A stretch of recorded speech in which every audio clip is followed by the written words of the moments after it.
Hi friends, പുതിയൊരു വീഡിയോയിലേക്ക് എല്ലാവർക്കും സ്വാഗതം. അങ്ങനെ ഹരിയും ആ പെൺകുച്ചിയും തമ്മിലുള്ള റൊമാൻസാണ് കേട്ടോ തുടക്കത്തിൽ തന്നെ കാണിക്കുന്നത്. ഹരിയാണെന്നുണ്ടെങ്കിൽ എങ്ങനെയെങ്കിലും ആ പെൺകുട്ടിനെ വീഴ്ത്താനായിട്ടുള്ള ശ്രമം നടത്തിക്കൊണ്ടിരിക്കുകയാണ്. പക്ഷെ പെൺകുട്ടിയാണെന്നുണ്ടെങ്കിൽ ഹരിനെ പിടിച്ച് തള്ളി മാറ്റുകയാണ് കേട്ടോ. ഹരി ഇങ്ങനെ അടുത്തേക്ക് ചെല്ലുമ്പോഴേക്കും എന്നിട്ട് ആ കൊച്ചു പറയുന്നുണ്ട്, കൈതയ്ക്കൽ മാളിക വീട്ടിലെ ശിവശങ്കര മേനോൻ്റെ മകൻ ഹരിശങ്കർ മേനോൻ. എന്താ ഒരു വെയിറ്റ് ആ പേരിന് എന്നൊക്കെ പറയുകയാണ്. നമുക്കിന്നിവിടെ സ്റ്റേ ചെയ്താലോ എന്നൊക്കെ ചോദിക്കാൻ കേട്ടോ. അതൊന്നും വേണ്ട എന്ന് പറയുമ്പോഴേക്കും മറ്റേ അവിടുത്തെ ആളെ കാണാൻ കേട്ടോ. അയാളോട് പറയുകയാണേ, അതെ ദാ റൂമിൻ്റെ ചാവി എന്ന് പറഞ്ഞിട്ട് റൂമിൻ്റെ ചാവി കൊടുക്കുകയാണ്. അന്നേരം ആ പെൺകുച്ചി പറയാണ്, എന്തിനാ റൂം ചോദിക്കാൻ കേട്ടോ. നമുക്കൊന്ന് കുറച്ച് നേരം റെസ്റ്റ് ചെയ്തുകൂടെയെന്ന് ചോദിക്കാൻ കേട്ടോ. അതിന് എനിക്ക് ക്ഷീണമൊന്നുമില്ല, എന്തിനാ റെസ്റ്റ് ചെയ്യണമെന്ന് ചോദിക്കുകയാണ്. അപ്പോൾ എനിക്ക് വിശന്നിട്ട് വയ്യ, കുറച്ച് ഫുഡ് കിട്ടിയിരുന്നെങ്കിൽ. ആണോ, അങ്ങനെയാണെങ്കിൽ ഇവിടെ ഫുഡ് കിട്ടുമോ എന്ന് ചോദിക്കുകയാണ് കേട്ടോ. ഫുഡ് വേണമെന്നുണ്ടെങ്കിൽ ഇപ്പോഴേ പറയണം, 1 മണിക്കൂർ സമയം വരും. 1 മണിക്കൂറോ എന്ന് ആ പെൺകുട്ടി ചോദിക്കുകയാണേ. അത് ഇപ്പം ചിക്കൻ കറി പറയുകയാണെന്നുണ്ടെങ്കിൽ ചിക്കൻ പിടിച്ച് ഡ്രസ്സ് ചെയ്ത് അങ്ങനെയാണോ? അതൊക്കെ വേണ്ടി വരുന്ന അയാൾ പറയും. അങ്ങനെയാണെന്നുണ്ടെങ്കിൽ ഫുഡ് വേണ്ട, നമുക്ക് പോകുന്ന വഴിക്ക് എവിടെയെങ്കിലും ഒരു ഹോട്ടലിൽ കയറിയിട്ട് ഭക്ഷണം കഴിക്കാം. അറ്റ്ലീസ്റ്റ് നമുക്ക് ആ റൂമിൽ കയറിയിട്ട് ഒന്ന് കൈയും കാലും മുഖമൊക്കെ കഴുകുകയും ചെയ്യാം. അതെന്തിനാ, നമുക്ക് വീട്ടിൽ ചെന്നിട്ട് മേലൊഴിക്കാൻ പോരെ, മേത്ത് ചെളി അഴുക്കൊന്നും ഇല്ലല്ലോ എന്ന് പറയുകയാണേ. അപ്പോൾ എന്തായാലും 3000 രൂപ കൊടുത്ത് ആ റൂം എടുത്തതല്ലേ, ഒന്ന് കണ്ടിട്ടെങ്കിലും വരാം എന്ന് പറയുകയാണ് ഹരി. അന്നേരം പെൺകുട്ടി പറയണേ, ഹരിയേട്ടൻ പോയി കണ്ടിട്ട് വാ, എനിക്കൊന്നും വയ്യ, ഞാനവിടെ ബൈക്കിൻ്റെ അടുത്ത് നിൽക്കാം, ഹരിയേട്ടൻ പോയി കണ്ടിട്ട് വാന്ന് പറഞ്ഞിട്ട് പെൺകുട്ടി ദേഷ്യത്തോട് കൂടിയിട്ട് അവിടെ നിന്ന് പോവുകയാണ്. അന്നേരം അവിടെ നിൽക്കുന്ന അയാൾ പറയാണ്, അതെ ആ പെൺകുട്ടി നമ്മൾ വിചാരിച്ച പോലെയുള്ള ആളൊന്നും അല്ല കേട്ടോ എന്ന് പറയാണ് കേട്ടോ. അതിൽ 3000 രൂപയിൽ 1500 രൂപയെങ്കിലും എനിക്ക് തിരിച്ചു തായോ എന്ന് പറയും. അപ്പോൾ അയ്യോ, ഞാൻ മുതലാളിയോട് വിളിച്ച് പറഞ്ഞു ഇനി ഗസ്റ്റ് ഉണ്ടെന്ന്, മാത്രമല്ല രജിസ്റ്ററിൽ പേര് എഴുതി വയ്ക്കുകയും ചെയ്തു. ഓഹോ, അപ്പോൾ താനല്ലേ മുതലാളി? അയ്യോ, അത് മാത്രം ഞാനല്ല എന്ന് പറയാം കേട്ടോ. എന്നാ ചാവി എന്ന് പറഞ്ഞ ദേഷ്യത്തോട് കൂടിയിട്ട് ചാവി ഹരി അയാളെ കൈ കൊടുക്കുകയാണേ. അന്നേരം ഹരിനോട് അയാൾ പറയണം, ആ പെൺകുട്ടിയെ ഇതിനൊന്നും സമ്മതിക്കുന്ന കൂട്ടത്തിലുള്ളതല്ല. അന്നേരം ഹരി പറയും, എന്നാലേ താനൊരു പെണ്ണിനെ കൊണ്ട് തായു എന്ന് പറയട്ടോ. അപ്പോൾ അയ്യോ സാറേ, ഇവിടെ ഒരുപാട് ആൾക്കാർ വരാറുള്ളതാണ്, അത് വെച്ചിട്ട് ഞാൻ പറഞ്ഞതാന്നൊക്കെ പറയട്ടോ. ദേഷ്യത്തോട് കൂടിയിട്ട് ഹരി അവിടെ നിന്ന് പോകും. എന്നിട്ട് ആ പെൺകുട്ടിയുടെ അടുത്ത് വന്ന് പറയും, വെറുതെ 3000 രൂപ കളഞ്ഞു, ഞാൻ ഹരിയേട്ടനോട് പറഞ്ഞതല്ലേ അപ്പോഴേ റൂം എടുക്കണ്ട, നീ ഇത്രയും പൊട്ടത്തിയാണെന്ന് എനിക്കറിയാം. പൊട്ടത്തിയോ? ഞാൻ എന്ത് പൊട്ടത്തരം കാണിച്ചെന്നാ? ഒന്നുമില്ല, വാ കയറ് എന്ന് പറഞ്ഞിട്ട് വണ്ടി സ്റ്റാർട്ട് ചെയ്തിട്ട് ഒറ്റ പോകട്ടെ. പെൺകുട്ടി കയറിയിട്ടില്ലേ. അപ്പോഴേക്കും പെൺകുട്ടി വിളിച്ച് പിന്നീട് കൂടെ ചെല്ലാണ്, ഹരിയേട്ടൻ എന്ത് പണിയാണ് കാണിച്ചത്? ഞാൻ വണ്ടിയിൽ കയറിയിട്ടില്ലല്ലോ. ഓ, ഞാൻ വിചാരിച്ച് നീ കയറിയെന്ന്. ഹരിയേട്ടൻ എന്നോട് ദേഷ്യമാണല്ലേ, എനിക്കറിയാം, റൂം എടുത്തിട്ട് വരാത്തതുകൊണ്ടല്ലേ ഹരിയേട്ടൻ എന്നോട് ദേഷ്യം എന്ന് പറയാം കേട്ടോ. അപ്പോൾ ഹരി പറയണം, ഇതൊക്കെ സർവ്വസാധാരണമാണ്, അത് ഒരു ലൈഫേ ഉള്ളൂ, അത് മാക്സിമം എൻജോയ് ചെയ്യണം എന്ന് പറയാണ്. ഹരിയേട്ടാ, ഇതൊക്കെ തെറ്റാണ്, നമ്മളിങ്ങനെയൊന്നും ചെയ്യാൻ പാടില്ല എന്നൊക്കെ പറയാം കേട്ടോ. ഇതൊക്കെ ഇന്നത്തെ കാലത്ത് പതിവുള്ള കാര്യമല്ലേ എന്ന് പറയാം കേട്ടോ.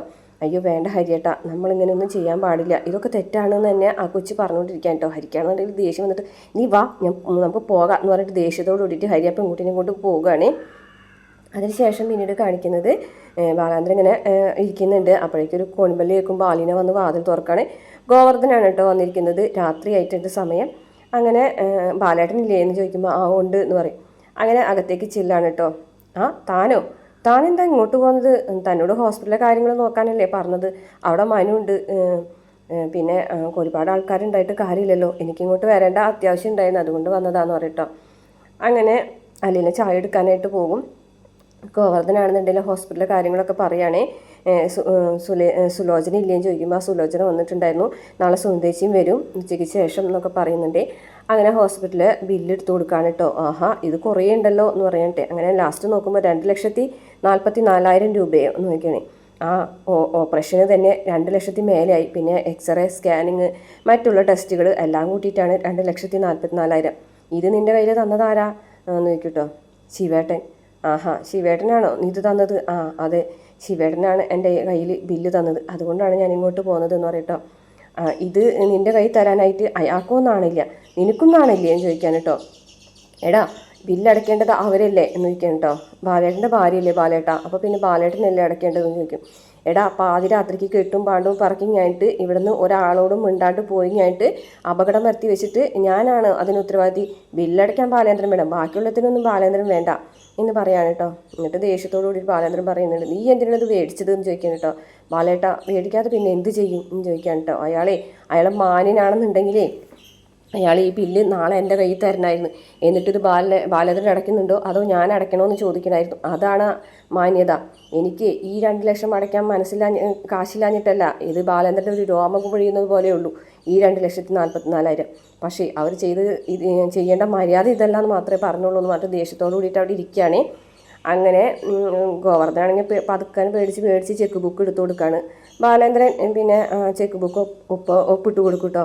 അപ്പോഴേക്കും ഗോവർദ്ധന് ചായ കൊണ്ടുകൊടുക്കുകയാണ്. അപ്പോൾ ബാലേന്ദ്രൻ പറയുന്നുണ്ട്, എനിക്ക് ചായ ഇല്ലേ എന്ന് ചോദിക്കും കേട്ടോ. ഇല്ല, ചായ ഇല്ല എന്ന് പറയും കേട്ടോ അലീന. അപ്പോൾ ബാലേന്ദ്രൻ ആയിക്കോട്ടെ എന്ന് പറയും കേട്ടോ. ഭക്ഷണം കഴിക്കാറായില്ലേ എന്ന് ചോദിക്കും. ആയിക്കോട്ടെ, ശരി എന്ന് പറയും. അങ്ങനെ ഗോവർദ്ധൻ ചായയൊക്കെ കുടിക്കുകയാണ്. പിന്നെ കാണിക്കുന്നത് നമ്മുടെ ബാലേന്ദ്രൻ പിറ്റേ ദിവസം ഹോസ്പിറ്റലിലേക്ക് വരികയാണ്. മനു ഉണ്ട്, സുലോചനയുണ്ട് കേട്ടോ. എന്നിട്ട് ഹോസ്പിറ്റലിലെ കാര്യങ്ങളൊക്കെ ചോദിക്കുകയാണ്. അപ്പോൾ മനു ആണെന്നുണ്ടെങ്കിൽ കാര്യങ്ങളൊക്കെ പറയുന്നുണ്ട്.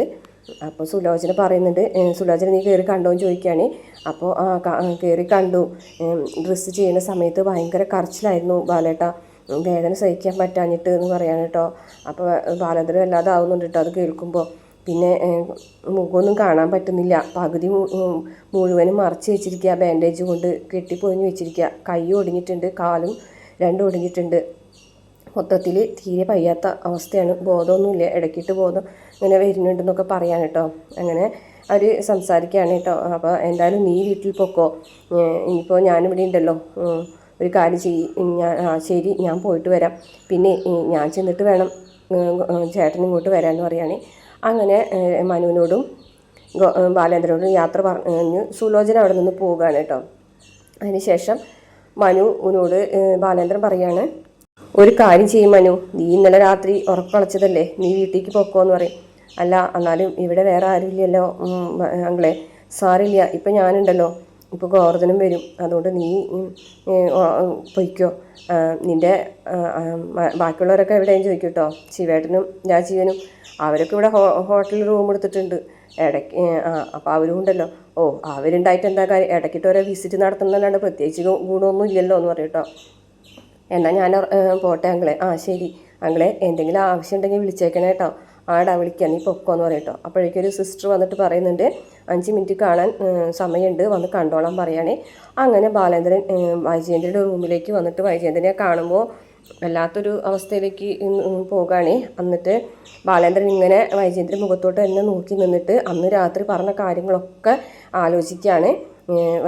അലീന നിങ്ങളുടെ മകളാണെന്ന് പറഞ്ഞത് സത്യമാണോ? എന്നാലും നിങ്ങളായിട്ട് ഇനി ഒരിക്കലും ഒരു ജീവിതം എനിക്ക് ഉണ്ടാവില്ല, നിങ്ങളുടെ ഭാര്യയായിട്ടിരിക്കാൻ എനിക്ക് സമ്മതമല്ല. പക്ഷേ എങ്കിലും ഒരു കാര്യം, ഒരു വിട്ടുവീഴ്ച ഞാൻ ചെയ്യാൻ മക്കൾക്ക് വേണ്ടിയിട്ട്, അവളിവിടെ ഇല്ലെങ്കിലും ഞാനിവിടെ ജീവിക്കാമെന്നൊക്കെ പറഞ്ഞിട്ട് പോണ കാര്യമൊക്കെ ബാലേന്ദ്രൻ ആലോചിക്കുകയാണ്. അതിനുശേഷം സിസ്റ്ററോട് ചോദിക്കുകയാണ്, ബോധം എപ്പോൾ തെളിയും ചോദിക്കുമ്പോൾ ഈ ഒരു സാഹചര്യത്തിൽ ഒരു 3-4 മണിക്കൂർ ഇങ്ങനെ കിടക്കും, സാധാരണ രീതിയിൽ അങ്ങനെയാണ്, സെഡേഷൻ്റെ ആണ്. ഒരു 3-4 മണിക്കൂർ കഴിയാണ്ട് എഴുന്നേൽക്കില്ല. ആരെങ്കിലും വേറെ വന്ന് കാണാൻ പറ്റുമോ എന്ന് ചോദിക്കുകയാണ് കേട്ടോ. എപ്പോഴും പറ്റില്ല, എങ്കിലും ഒരാൾ കാണുന്നുണ്ടെങ്കിൽ 5 മിനിറ്റ് സമയം വന്ന് കണ്ടു പോകാമെന്നൊക്കെ പറയുകയാണ്. അങ്ങനെ ബാലേന്ദ്രൻ അവിടെ നിന്ന് തിരികെ വരുമ്പോഴേക്കും ഗോവർദ്ധൻ എത്തിയിട്ടുണ്ടാവും കേട്ടോ. അപ്പോൾ ഗോവർദ്ധനോട് ചോദിക്കുന്നുണ്ട് ബാലേന്ദ്രനോട്, ചേച്ചിനെ കണ്ടോ എന്ന് ചോദിക്കട്ടോ. കണ്ടു. എങ്ങനെയുണ്ട് ഇപ്പോഴത്തെ അവസ്ഥ എന്ന് ചോദിക്കട്ടോ. നീ കണ്ടതല്ലേ, ആ അവസ്ഥ തന്നെ എന്ന് പറയും. അല്ല എന്നാലും എന്തെങ്കിലും മാറ്റം ഉണ്ടോ, ബോധം വന്നോ എന്നൊക്കെ ചോദിക്കുകയാണ് ഗോവർദ്ധൻ. ബോധം വന്നിട്ടില്ല, മാറ്റം എന്ന് പറയാൻ എന്താ, കാലും കൈയും ഒക്കെ ഒടുങ്ങി ആകെ ഇതായിട്ടിരിക്കുകയാണെന്ന് പറയും കേട്ടോ ബാലേന്ദ്രൻ. നേരം ഗോവർദ്ധൻ പറയാം, എങ്ങനെ ജീവിച്ചിരുന്ന ആൾക്കാരാ, ഒരു കുടുംബം നല്ല രീതിയിൽ മുന്നോട്ട് കൊണ്ടുപോയിരുന്ന ആളാണ്, ഇങ്ങനത്തെ ഒരു അവസ്ഥ വന്നില്ലേ. അപ്പോൾ ബാലേന്ദ്രൻ പറയും, ജീവൻ തിരിച്ചു കിട്ടിയില്ലേ, അത് തന്നെ വലിയ ഭാഗ്യം എന്ന് പറയും കേട്ടോ. എന്നാലും ചേച്ചിനെ കണ്ടിട്ട് ബാലേട്ടന് സങ്കടം വന്നോ എന്ന് ചോദിക്കുകയാണ് കേട്ടോ. അപ്പോൾ ബാലേന്ദ്രൻ പറയും, തന്നെത്താൻ ഉണ്ടാക്കി വെച്ച സാഹചര്യങ്ങളല്ലേ ഇതൊക്കെ, ഞാനായിട്ട് ഉണ്ടാക്കി കൊടുത്തതൊന്നുമല്ലല്ലോ, പിന്നെ സങ്കടം അതങ്ങനെ തന്നെ വരേണ്ടതല്ലല്ലോ, അത് അഭിനയിക്കേണ്ടതല്ലല്ലോ, തന്നെ വരേണ്ട കാര്യമല്ലേ എന്നൊക്കെ പറയാണ് കേട്ടോ. അതിനുശേഷം രാജീവൻ ഡോക്ടർ വന്ന് കാണാം കേട്ടോ വൈജയന്തിയുടെ ഇപ്പോഴത്തെ സാഹചര്യങ്ങൾ അറിയാനായിട്ട്. അപ്പോൾ പറയുന്നുണ്ട്, ബോധം ഇതുവരെ വീണിട്ടില്ല, ഓപ്പറേഷൻ കഴിഞ്ഞിട്ടുണ്ട്, ഇന്നോ നാളെയോ ആയിട്ട് ഐ സിയിൽ നിന്ന് റൂമിലേക്ക് മാറ്റാം, 2 കാല് ഒടിഞ്ഞിട്ടുണ്ട്, കയ്യിലും ഫ്രാക്ചർ ഉണ്ട്, അങ്ങനെയുള്ള കാര്യങ്ങളൊക്കെ പറയാൻ കേട്ടോ. അപ്പോൾ അവസ്ഥയൊക്കെ ഒന്ന് മാറാനായിട്ട് കുറേ ദിവസങ്ങൾ വേണ്ടി വന്നേക്കുമല്ലേ, കുറേ ദിവസങ്ങളല്ല കുറേ ആഴ്ചകൾ വേണ്ടി വന്നേക്കും ഈ ഒരു അവസ്ഥയിൽ നിന്ന് മാറാനായിട്ട് എന്ന് പറയട്ടോ. അപ്പോൾ രാജീവിനോട് ചോദിക്കുന്നത്, ഇനി എന്തെങ്കിലും അറിയാനുണ്ടോ? ഇല്ല ഡോക്ടർ, ഞാൻ വിവരം അറിയാൻ വന്നാണെന്ന് പറഞ്ഞ് രാജീവിനോട് ഒന്ന് പോകും കേട്ടോ. അങ്ങനെ ശിവൻ്റെ അടുത്ത് വന്നിട്ട് കാര്യങ്ങളൊക്കെ പറയുകയാണ്. എന്തായാലും ജീവൻ തിരിച്ചു കിട്ടിയത് തന്നെ ഭാഗ്യം എന്ന് രാജീവൻ പറയുന്നുണ്ട്. അതിന് ശേഷം ആ കാറിൻ്റെ അവസ്ഥ കണ്ടിട്ടുണ്ടെങ്കിൽ നമ്മൾ ഞെട്ടിപ്പോകും. ദേ ശിവേട്ട ഹരി അയച്ചു തന്നാണെന്ന് പറഞ്ഞിട്ട് കാറ് ആക്സിഡൻ്റ് ആയിട്ട് അതൊക്കെ കാണിച്ചു കൊടുക്കാണ് കേട്ടോ. ഹരിക്ക് എങ്ങനെ കിട്ടി? നമ്മൾ ഹോസ്പിറ്റലിലേക്ക് പോയ സമയത്ത് അവൻ ആക്സിഡൻറ്റ് സ്പോട്ടിലേക്കാണ് പോയത്. എന്നിട്ട് അവനായിട്ട് എടുത്ത വീഡിയോ ഫോട്ടോസൊക്കെ നീ ഇതൊന്നും എൻ്റെ ഫോണിലേക്ക് ഷെയർ ചെയ്യും എന്ന് പറഞ്ഞിട്ട് അവന് ഇതൊക്കെയാണല്ലോ താല്പര്യം എന്ന് രാജീവൻ പറയുന്നുണ്ട്. അങ്ങനെ രാജീവൻ ആ ഫോട്ടോസൊക്കെ ശിവനും ഷെയർ ചെയ്ത് കൊടുക്കുന്നുണ്ട്. അങ്ങനെ അവരിങ്ങനെ വരുന്ന സമയത്ത് ഗോവർദ്ധനെ കാണുമ്പോൾ ആഹാ നീ മാത്രമേ ഉള്ളൂ ഇവിടെ ചോദിക്കുകയാണ് കേട്ടോ. പിന്നെ ആൾക്കാരിങ്ങനെ വട്ടം കൂടി നിന്നിട്ട് വല്ല കാര്യമുണ്ടോ? പിന്നെ സുന്ദേശി ഇവിടെ ഉണ്ടായിരുന്നു, സുലോചനയും വന്നിട്ടുണ്ടായിരുന്നു, ബാലേട്ടൻ ഇപ്പോൾ പോയുള്ളൂ. ഇവിടെ പിന്നെ പ്രത്യേകിച്ച് ആൾക്കാരുടെ ഒന്നും ആവശ്യമില്ലല്ലോ. ഹോസ്പിറ്റലുകാർ തരുന്ന ഇങ്ങനെ ബില്ല് ഇടയ്ക്കിടയ്ക്ക് അടയ്ക്കണം, അതിന് പിന്നെ ഞാൻ തന്നെ വേണ്ടേ എന്ന് ചോദിക്കുകയാണ് കേട്ടോ. അപ്പോൾ അത് രാജീവന് ഇഷ്ടപ്പെടില്ല കേട്ടോ. അപ്പോൾ ശിവൻ ചോദിക്കുകയാണ് പിന്നെ ആരെ നിൻ്റെ വീട്ടിൽ നിന്ന് കൂടെ നിട്ടൊന്നുമല്ലല്ലോ അടയ്ക്കുന്നതെന്ന് ശിവൻ പറയും കേട്ടോ. എന്താ എൻ്റെ വീട്ടിൽ നിന്ന് കൂടെ നടക്കണോ എന്ന് ചോദിക്കും കേട്ടോ. അല്ല അപ്പോൾ രാജീവൻ പറയാണ് അതെ ബാലേന്ദ്രൻ്റെ ഭാര്യയല്ലേ, അവൻ തന്നെ ബില്ല് അടയ്ക്കട്ടെ എന്ന് പറയും. അപ്പോൾ അല്ല ബാലേന്ദ്രൻ ഉണ്ടാവണേക്കാൾ മുമ്പ് ഉണ്ടായതാണല്ലോ സഹോദരന്മാർ, 45 വർഷത്തെ ബന്ധമുണ്ടല്ലോ നിങ്ങൾ തമ്മിൽ, ബാലേട്ടൻ അതിൻ്റെ പകുതി ബന്ധമല്ലേ ഉള്ളൂ എന്നൊക്കെ ചോദിക്കുകയാണ് കേട്ടോ. അപ്പോൾ രാജീവൻ പറയുന്നുണ്ട്, രാജീവൻ എന്നുണ്ടെങ്കിൽ ദേഷ്യം വരികയാണ് കേട്ടോ രാജീവന് ശിവന്. അപ്പോൾ ശിവനോട് രാജീവൻ പറയുന്നുണ്ട് അതെ ഇവനോട് സംസാരിച്ചിട്ട് കാര്യമില്ല, വെറുതെ ഇവനെ ചൊറിയാൻ നിൽക്കണ്ട, വാ നമുക്ക് പോകാം, ഞങ്ങൾ ഹോട്ടൽ റൂമിലുണ്ട്, എന്തെങ്കിലും ആവശ്യം ഉണ്ടെങ്കിൽ വിളിച്ചാൽ മതി. അപ്പോൾ ഓർത്തം ചോദിക്കും എന്തിന് എന്ന് ചോദിക്കും കേട്ടോ. അപ്പോഴേക്കും അവർ രണ്ടുപേരും പോകുന്ന കാണിച്ചുകൊണ്ട് എപ്പിസോഡ് അവസാനിക്കുകയാണ്. നാളത്തെ എപ്പിസോഡിൻ്റെ പ്രമോയിൽ കാണിച്ചിട്ടുള്ളത് അലീനനെ നോക്കാനായിട്ട്, അലീനനല്ല വൈജയന്തിനെ നോക്കാനായിട്ട് അലീന വരികയാണ്. അവിടെ കിടന്നിട്ട് അലീനനെ കാണുമ്പോൾ തന്നെ വൈജയന്തിക്ക് ദേഷ്യം വരുന്നുണ്ട്. അപ്പോൾ സിസ്റ്റർമാർ ചോദിക്കുന്നുണ്ട് ആരാണെന്ന് ചോദിക്കുമ്പോൾ മൂത്ത മകളാണെന്ന് പറയേ. ഇത് കേട്ടിട്ട് വൈജയന്തി ഞെട്ടിങ്ങായിട്ട് അലീനനെ മുഖത്ത് അലീനനെ ഇങ്ങനെ തുറച്ച് നോക്കുന്നുണ്ട്. പിന്നെ അലീന നോക്കാൻ വന്നത് രാജീവനും ശിവനും ഇഷ്ടപ്പെടാതിരിക്കുന്ന ഒരു ഭാഗം കൂടെ കാണിക്കുന്നുണ്ട്.